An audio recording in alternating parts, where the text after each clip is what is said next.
আসসালামু আলাইকুম, সবাই কেমন আছেন? আশা করি সবাই ভালো আছেন। তো মোবাইল যখন আমি ঘাঁটতেছিলাম তখন দেখলাম যে অনেক আগের একটা ভিডিও আমার ফোনে রয়ে গেছে। তো এটা ছিল একটা আনবক্সিং ভিডিও একটা ফোনের। তো এটা আমার একটা ফোন ছিল। তো আমি হচ্ছে ৬-৭ মাস আগে এটা নিয়েছিলাম।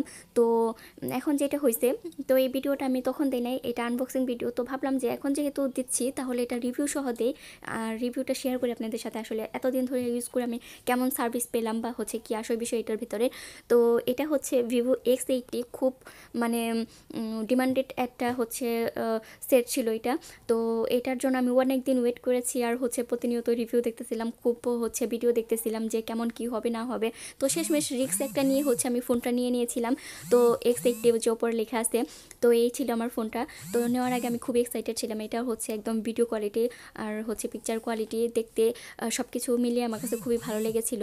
তো সব কিছু মিলিয়ে আসলে যখন আমি ইউজ করার পরে বেশি মজা পাওয়া যায়, যেমন হচ্ছে একদম স্ক্রিন থেকে শুরু করে মানে ডিসপ্লে থেকে শুরু করে একদম মানে কোয়ালিটি, পিকচার কোয়ালিটি অনেক ভালো ছিল, ভিডিও কোয়ালিটি অনেক ভালো ছিল। তারপরে এটার অনেক ফিচার আছে, অনেক ভালো লাগছে।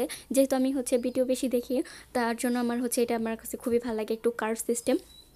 দেন আমি যেহেতু পিকচার তুলতে পছন্দ করি, তাই এটার হচ্ছে পিকচার কোয়ালিটি খুবই ভালো, একদম মারাত্মক লেভেলের, একদম ডিএসএলআর ফেল আমার কাছে। আর মানে আইফোনের সাথেও এটাকে তুলনা করা যায়, আমি খুব ভালোভাবে তুলনা করতে পারবো, কারণ আইফোন আর হচ্ছে Vivo X80 পিকচার আমি দেখছি।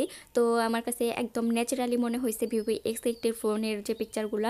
আর আইফোনের পিকচারগুলো একটু ব্রাইট আসে, বাট হচ্ছে একটু বেশি ন্যাচারালিটি আমার কাছে লাগে না। হয়তো বা আমি হচ্ছে একদম যে 13 Pro Max বা 14 Pro Max দিয়ে তুলি না, এর জন্য হতে পারে। বাট হচ্ছে আইফোন তো আমার হচ্ছে 11 12 Pro যেগুলো ছিল, এগুলো আমি হচ্ছে ইউজ করছি বা দেখছি যে ফোনের মানে ক্যামেরাগুলো কেমন হয়। তো আমার কাছে তেমন বেশি লাগে নাই, মোটামুটি। কিন্তু আমার এই ফোনের ক্যামেরা খুবই ভালো লাগছে, এ হচ্ছে বিষয়।